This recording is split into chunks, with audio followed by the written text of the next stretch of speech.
mooy le règlement intérieur de l'Assemblée nationale xam nga mënoon nañu wax sax rétroactivité bi parce que moom 2024 lañ ko fal député mais 2025 lañu voté loi bi nga xam ne mooy organiser le retour du député bi nga xam ne moom la ñu fal membre du gouvernement donc ne serait-ce que pour ça aussi Ousmane Sonko mënatul ñëw Assemblée nationale. Que dit la loi organique? La loi organique dafa wax en son article 175 du code électoral, le député qui, lors de son élection, se trouve dans l'un des cas d'incompatibilité visés par la loi organique portant règlement intérieur de l'Assemblée nationale est tenu de se conformer à la procédure prévue à cet effet. loolu code électoral bi la mu ne député bi nga xam ne dañu ko fal te moom mu am incompatibilité bi nga xamante ni dañu ko cité ci constitution bi mooy comme li ma wax léegi membre du gouvernement wala fonction boo xamante ne nii ministre wala yeneen yi nga xam ne def nañ ko ci na conformé wu ci li nga xamante ni moom la article bi wax mais yemul foofu procédure bi règlement intérieur dafa ne l'article 130 dafa ne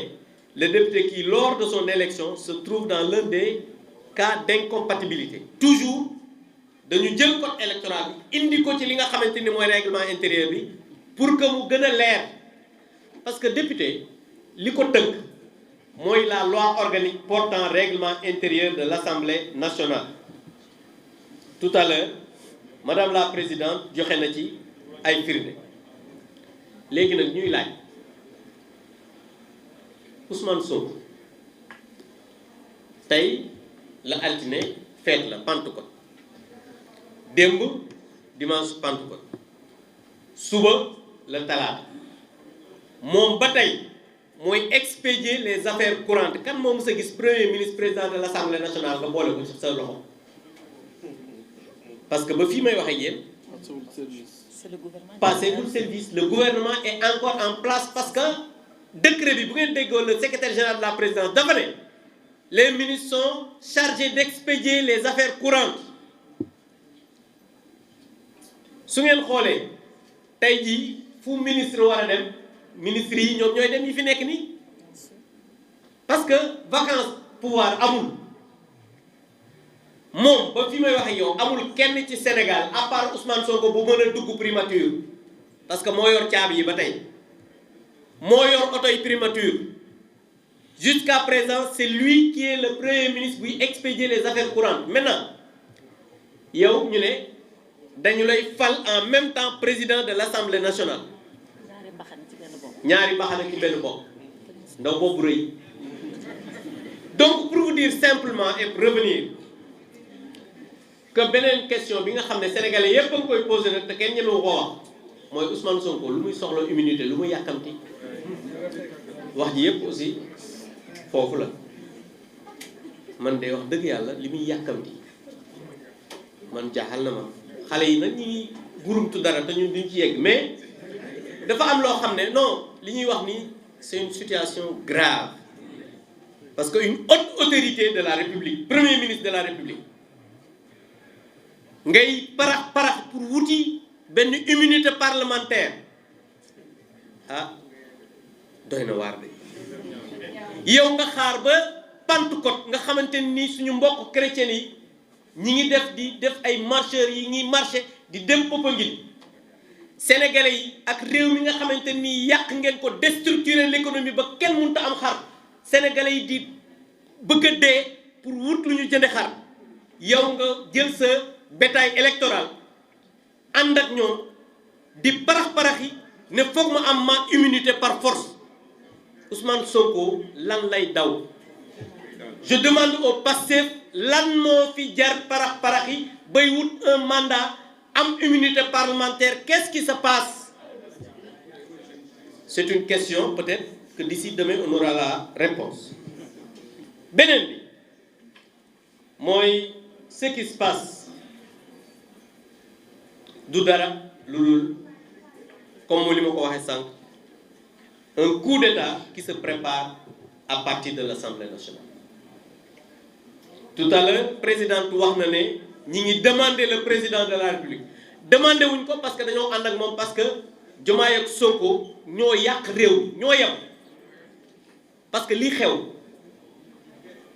li ko indi mooy fal Diomaye ak Sonko mi nga xam ne mënuñu amuñu xam-xam jubadi nañ ba pare amul lenn loo xamante ni def nañ ko ci réew mi à part déstructurer l'économie yàq li nga xamante ne nii moom mooy les institutions ba pare tey ñu bëgg a def un coup d'état te ki ko dëgg def nag du Ousmane Sonko moo tax ñuy présidente ne ñi ngi interpeller le président de la République pourquoi ñu koy interpeller parce que moom la sénégalais yi fal moom mooy la clé de voûte des institutions te bi nga xamee ne dem nañ ba Ousmane Sonko wan adduna bi yépp ne jox ko benn cër dafa jël décret limogé ko bi mu ko limogé gis ngeen yéeyu ñu ci yàbbu ñu parce que suñu yoon nekk ci mais la république là su fekkee Sénégal dafa nekk en danger je pense que ñun sénégalais yi nga xam ne bëgg nañu réew mi dinañ interpeller le président de la République na ko mu jël ay responsabilités parce que su ko deful il sera complice de ce coup d'état il sera complice de ce coup d'état parce que li am ba des mooy ñii dañoo wan réew mi ne faalewuñu leen ñoom faalewuñu république parce que plénière u deme bi président wax na ko sànq déjà la démission du président est illégale à partir de l'article 15 un de mes collègues Tafsir même l'a dit le président de l'Assemblée nationale moom bi mu nee démissionné na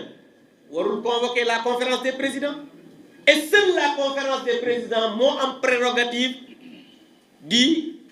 programmer li nga xam ne mooy les travaux de l'Assemblée nationale alors que moom moo convoqué la conférence des présidents alors qu'il n'était plus président de l'Assemblée nationale donc illégalité bi nga xamante ni nii moo am à l'Assemblée nationale parce que loolu moom jàpp naa ne lu ñu miin la parce que ñoom depuis ñu fal premier jour depuis l'élection bi ñu bañoon a fal Racky te gis nga yàlla comme moom rek tey jii vice-présidente la ñoom dañuy violer le règlement intérieur à satiété et tey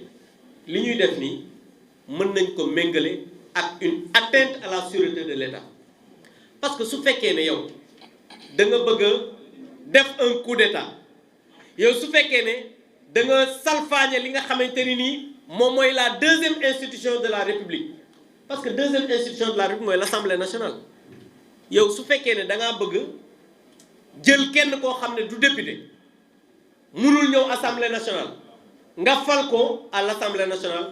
je pense que sénégalais yi war nañoo tiit ci république bi ñu yor c'est pourquoi nag ñuy woo sénégalais yi aussi ñu jël seeni responsabilités parce que gis nga combat politique bi aussi du ci micro yi rek ak tribunaux yi parce que kenn mës a gis tribunal bu fal président wala député mais population yi ñooy fal ñi nga xam ne tey ñoo am les responsabilités moo tax les sénégalais aussi dañu war a jël seeni responsabilités jël seen responsabilité ne veut pas dire def ñoom ni ñu doon def di toj di sàcc alalu jàmm di rey ay nit nekk dans l'insurrection non mais la mobilisation citoyenne nit ñi dañ ko war a def génn dans les rues ba ñu xam ne personne n'est d'accord ci coup d'état bi nga xamante ni moom la ñuy def loolu nag je pense que c'est une responsabilité de tous les Sénégalais parce que ku ci nekk da nga ci am responsabilité parce que réew mi su yàqoo amul kenn ku ci mucc dëgg la am na ay ministres am na ay députés am na ñeneen mais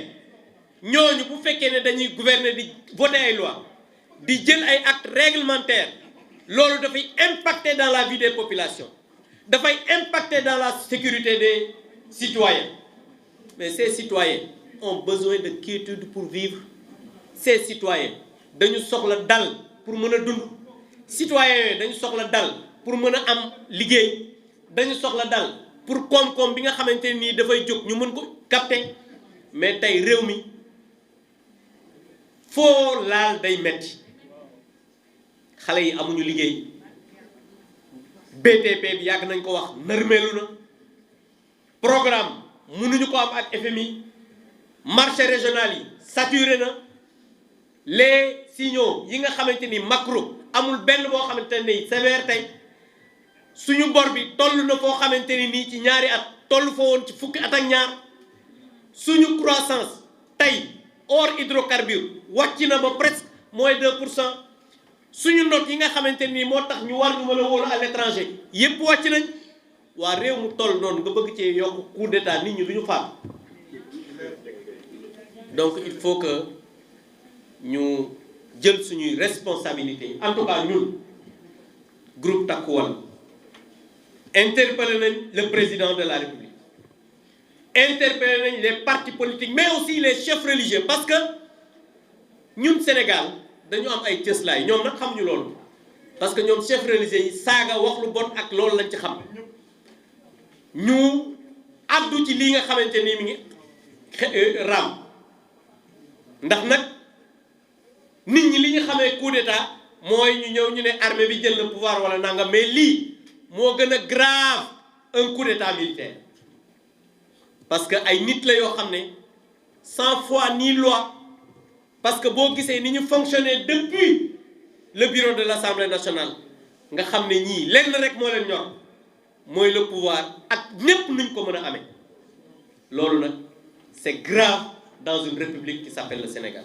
lii mooy li nga xamante ne nii bëggoon naa ko yokk di leen sant di leen gërëm